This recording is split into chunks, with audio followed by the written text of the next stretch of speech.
10 sports you didn't know were sports. Are you tired of the same old sports? Maybe it's time to try something new. So today, we'll be exploring the top 10 sports you didn't even know were sports. From the unusual to the downright bizarre, we'll look at some of the most unique and exciting activities you can compete in. Get ready to expand your horizons and discover a new world of sports. Toe wrestling is a quirky and relatively obscure sport that originated in the UK. The rules of the game are simple. Two opponents lock their toes together and try to pin their opponent's foot to the ground. The first person to successfully pin their opponent's foot down for 3 seconds wins the match. Despite its unusual premise, toe wrestling has gained a loyal following.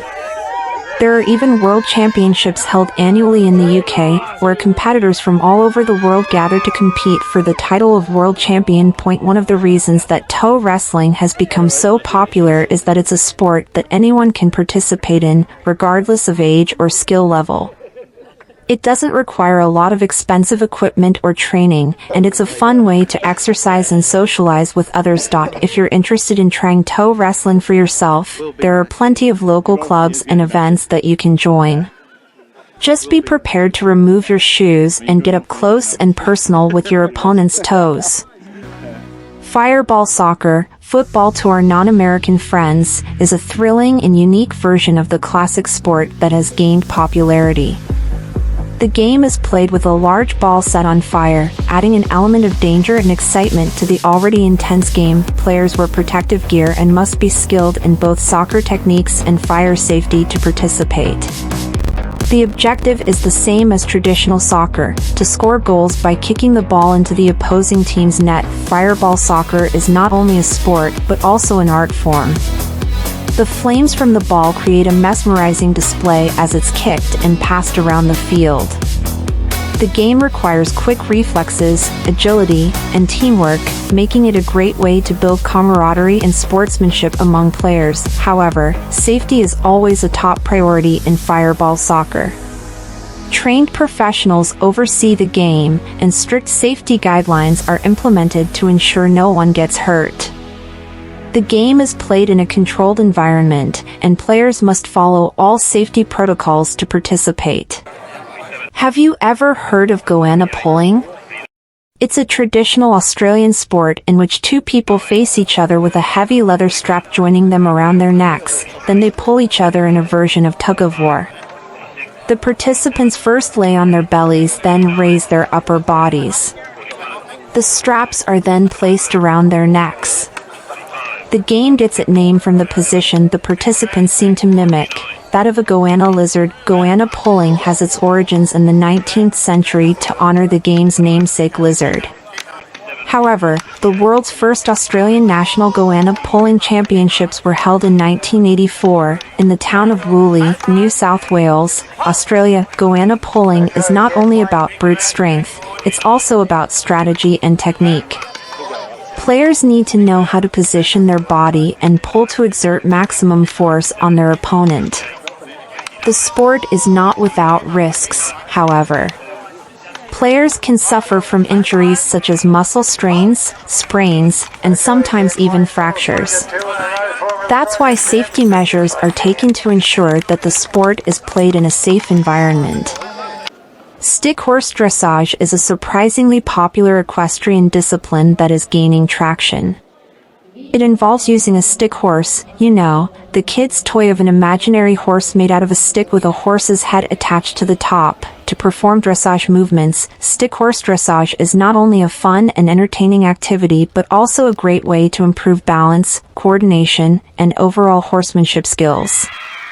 It's an entertaining way to learn dressage without needing a real horse. Stick horse dressage competitions have become increasingly popular, with riders of all ages and skill levels competing in national events. The riders are judged on their ability to perform dressage movements with their stick horse, including piaffe, passage, and pirouettes, just like in real dressage competitions. The competitions are often held in a fun and relaxed atmosphere, with riders and their stick horses dressed in colorful costumes. Face slapping, also known as the Russian Slap Championship, is a unique and unconventional sport. The sport involves two opponents standing across each other, taking turns delivering powerful slaps to each other's faces. While it may seem bizarre to some, it has become a captivating spectacle for both participants and spectators alike. In a face-slapping match, competitors display immense physical and mental resilience. The rules are simple: each player takes turns slapping their opponent, and the one who withstands the slaps or delivers the most powerful and accurate strikes emerges victorious.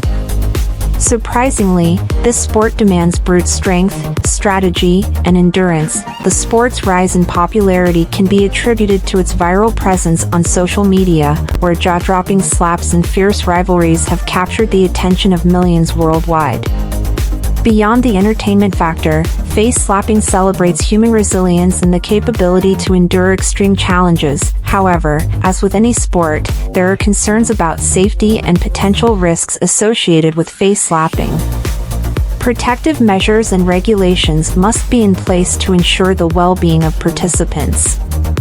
Buzkashi is a traditional and thrilling game played in Afghanistan, Central Asia, and other parts of the world. It is also known as Kokpar, Laktartish, and Oglaktartis.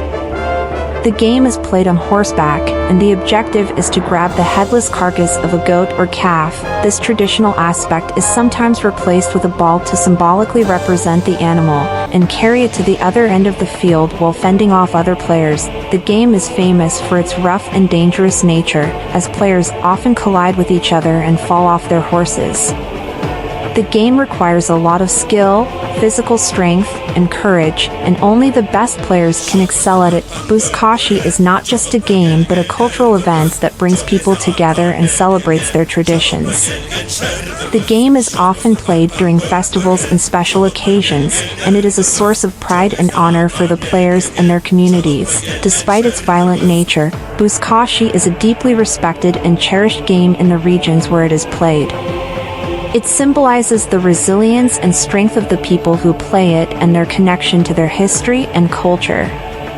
Hot dog eating competitions have become popular in the United States, with many people tuning in to watch participants scarf down as many hot dogs as possible within a set time limit.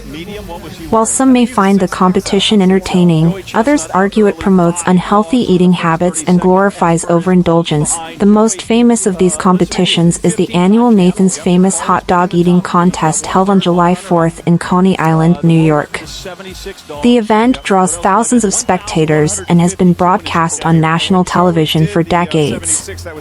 In recent years, the competition has seen fierce competition between reigning champion Joey Chestnut and his rivals. Despite the criticism, hot dog eating competitions have been used for charitable purposes, with some events raising money for food banks and other non-profit organizations.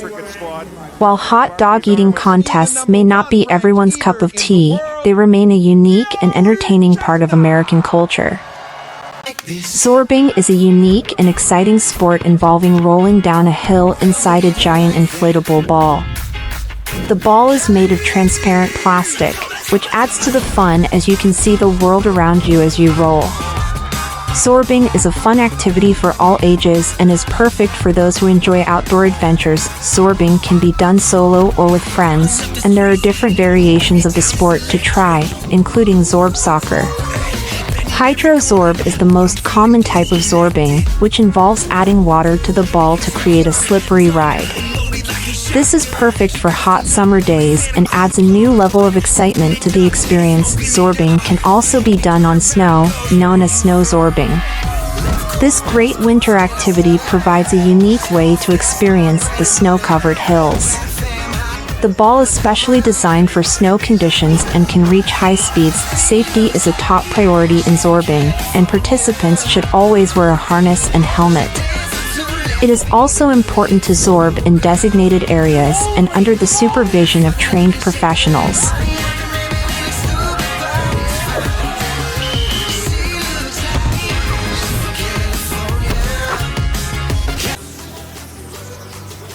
Cycleball is a unique sport that combines elements of cycling and football. Blood to Austria in the opening minutes of this final. very neat. It is played on a basketball court-sized field with 2 teams of 2 riders each.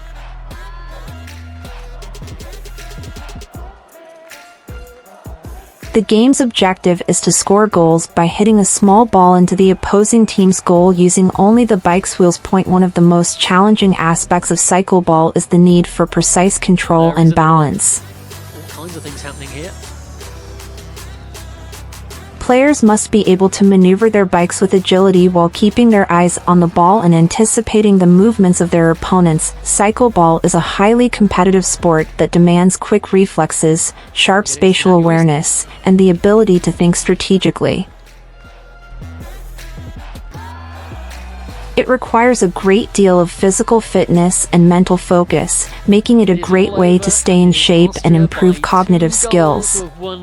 And once again, Austria are the world champions in the cycle ball. Ferret legging is a sport in which participants race ferrets through various obstacles. The sport is said to have originated in the United Kingdom in the early 1900s, and it has since become popular in other parts of the world, including the United States and Canada. In ferret legging, participants wear a pair of tights or leggings and then insert a ferret into each leg. Well, those 2 at the front, eh? This one? Yes. Which other? It's a fit-looking creature. The ferrets are then released and raced to the finish line. The first participant to cross the finish line with both ferrets wins the race. Ferret legging is a relatively safe sport, but it has some risks. No half measures here. Why don't you come out into the open air, then we can see what's going on, eh? We've got one poking out at the back. For example, ferrets can bite or scratch participants, and they can also escape from their leggings and run away. And how long can you Participants and ferrets can also be injured if the participant falls while running. record, haven't you? Yeah. How long? 5,023 minutes unofficial, then I broke it official. 5,023 at 6 minutes. What is going on inside your trousers? They're nosing round. Do they ever bite?